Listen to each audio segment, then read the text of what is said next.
We ain't taking nobody's life. We putting kids through school. We connecting people with people so they can get interns and get opportunities. That's what happened when you confident. You're not jealous of nobody. You ain't got to hate on nobody. But when you're not confident, you're a dangerous person. Malcolm said the greatest person you should fear in life is the person that ain't got nothing to live for. Malcolm said, don't be in the alley with somebody that ain't got nothing to live for, because they'll take your life too, because they don't care about their own. Last one, ask. Who do I need to become in order to execute? Do me a favor. Greatest challenge sometimes we have is we're afraid to ask. Most humiliating time of my life was being an African-American man in Michigan State University, a classroom that was, let's just say, homogeneous for a boy coming from Detroit. I remember being in there, don't know what's going on. I was scared to ask. Some professional black people pulled me to the side and said, worst thing you could do is think that you're going to be dumb. You're actually dumb by not asking. Raise your hand, look stupid, and don't be stupid afterwards. Let your pride and your ego go. And I did it. And it felt good after the third time asking. I started becoming like a guru at asking. And I started figuring out how to actually ask something. But because before I didn't really know how to ask, I would say it and you couldn't answer me because I didn't even know how to ask. And I became an expert at learning how to ask. Then I started reading my professor's books. I didn't even know they had books. And I would come to class and ask questions from their book. In your book about pedagogy, chapter 3, you mentioned centralization versus decentralization. When you said decentralization, it was specifically what were you referring to? And give me an example of it. My man pulled me to the side. You read my book? I was like, yeah, I read your book. No, you read? Of course I read your book. My grade went from a 2.5 to a 4.0. Now listen to what I'm saying. Some of you in this room, you think it's weak to ask. It's actually weak not to ask. Last one, ask. I don't want to go here, but it said ask and you shall seek, knock. Simple. It's right there in the word. But you can't get what you don't ask for. I leave you.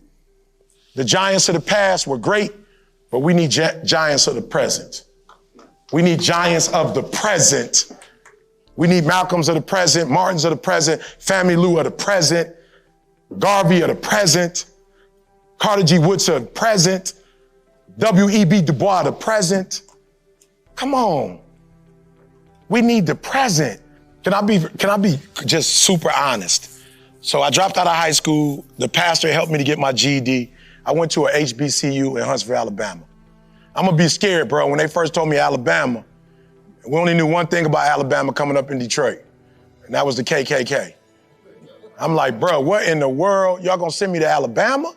Nah, when you go to Bama, bro, some of the nicest people in the world. One cool thing about Bama, you know who like you and who don't. I'm gonna say that again. One thing you love about Alabama, they don't play no games. You know who for you, you know who against you. I love Michigan, but sometimes you can't tell the difference. So when I went down south, one of my first English courses, we watched the Eyes on the Prize series. Every young person needs to watch the Eyes on the Prize. And I heard for the very first time in my life the story of Emmett Till. And when I saw what Emmett Till went through, I was like, bruh, come on, you playing? You can't read or write and you 18, almost 19?